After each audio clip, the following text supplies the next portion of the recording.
qualcuno se è felice o non è felice, si può trovare alcuni indizi.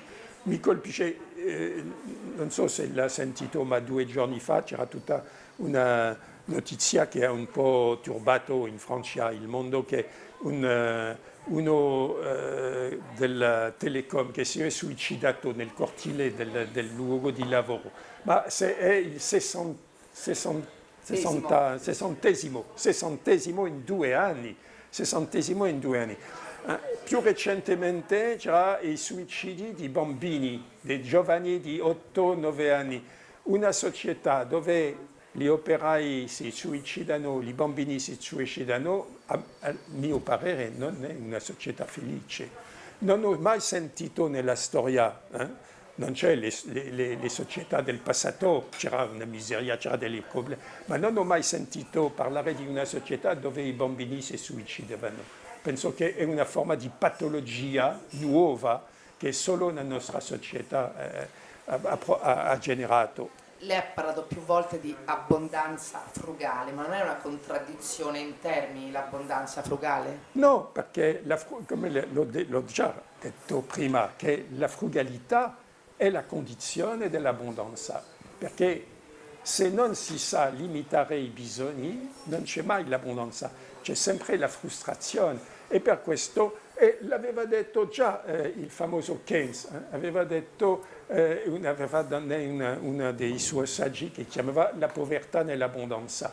La nostra società cosiddetta d'abbondanza è una società di miseria psicologica, che crea questa forma di compulsione al consumo, al consumare sempre di più, ma non siamo mai soddisfatti del consumo, perché c'è sempre qualcosa da desiderare di più. Quando abbiamo l'ultimo modello di iPod, c'è già un nuovo modello più sofisticato e abbiamo il desiderio di acquirirlo.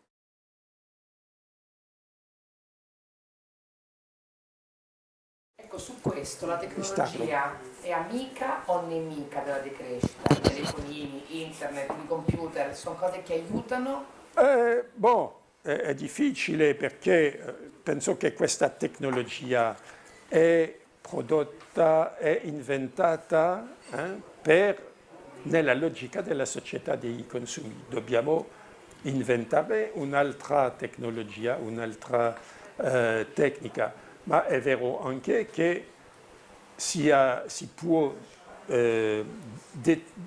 deturne, aggirare la tecnologia, come si verifica nei paesi del Maghreb, dove hanno usato le reti di internet, eccetera, per fare la rivoluzione.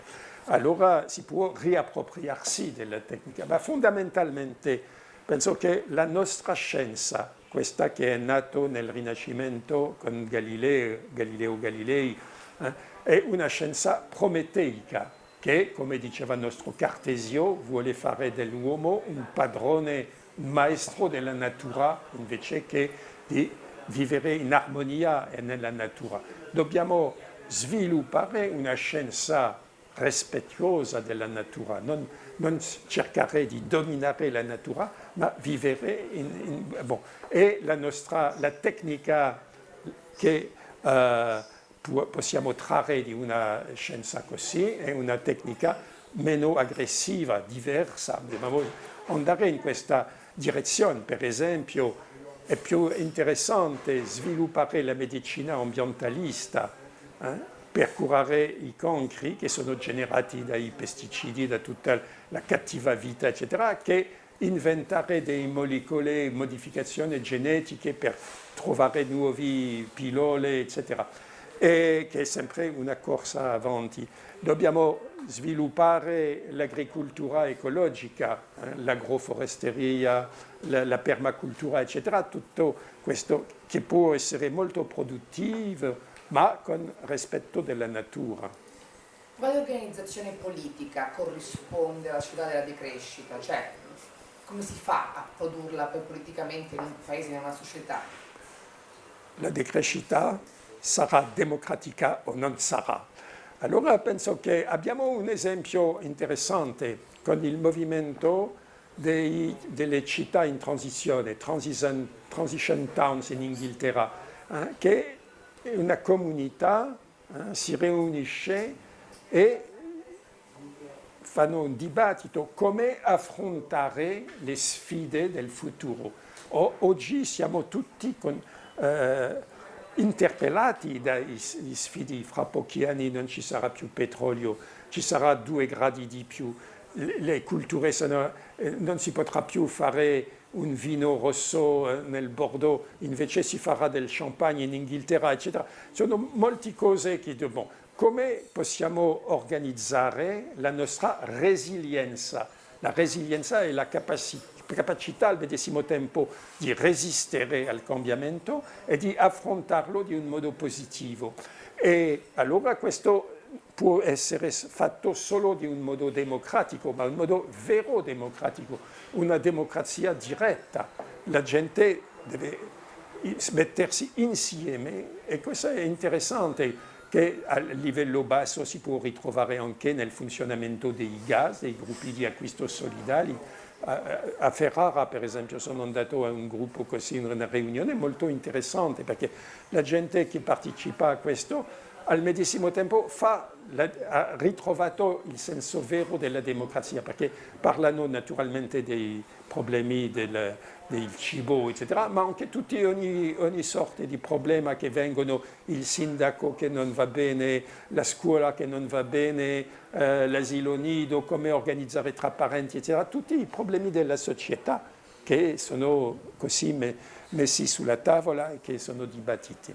Un'ultima domanda, lei ha parlato prima di austerità, ha detto che l'austerità è il peggio che può succedere, eppure in Europa tutti i grandi paesi fanno a gara a chi riesce ad applicare meglio il concetto di austerità, cioè in Germania, in Francia, in Italia il nostro ministro Tremonti ne ha fatto un dogma. Ah sì? È una cosa catastrofica, un masochismo terribile.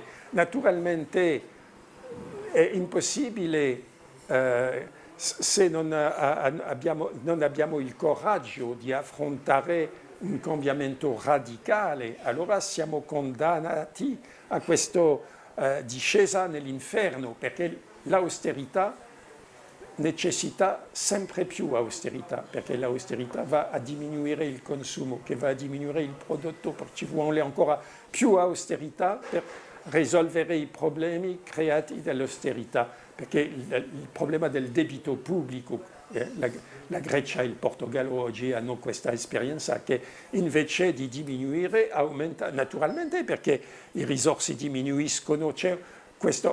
Abbiamo avuto questa esperienza già negli anni 30 di queste politiche deflazioniste e rifacciamo le medesime errori, perché non abbiamo il coraggio di dire l'Europa abbiamo preso una strada totalmente sbagliata e dobbiamo cambiare strada, ma nessun governo ha questo coraggio, sono burattini tra le mani dell'oligarchia.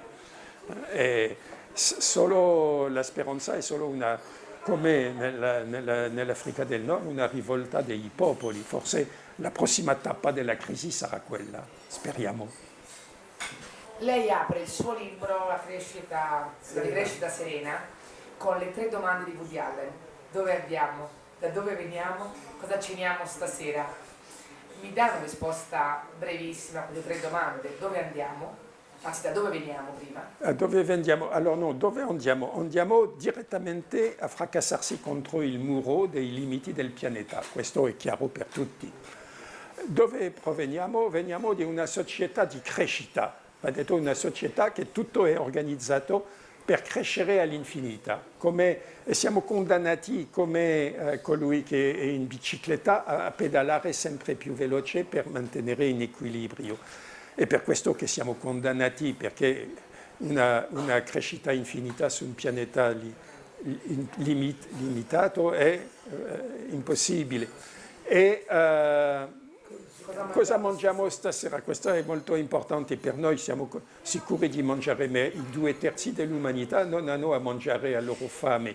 E allora per questo si deve anche condividere. Si sa che non si sa abbastanza bene che più di 40% del grano prodotto serve solo a nutrire le bestie per mangiare la carne. Se mangiamo un po' meno carne saremo meno obesi, meno grassi, meno colesterolo, vivremo meglio e tutti potrebbero vivere bene. La filosofia della decrescita finalmente si trova nella parola del Mahatma Gandhi che diceva il mondo è abbastanza grande per soddisfare i bisogni di tutti, ma sarà sempre troppo piccolo per soddisfare l'avidità di alcuni.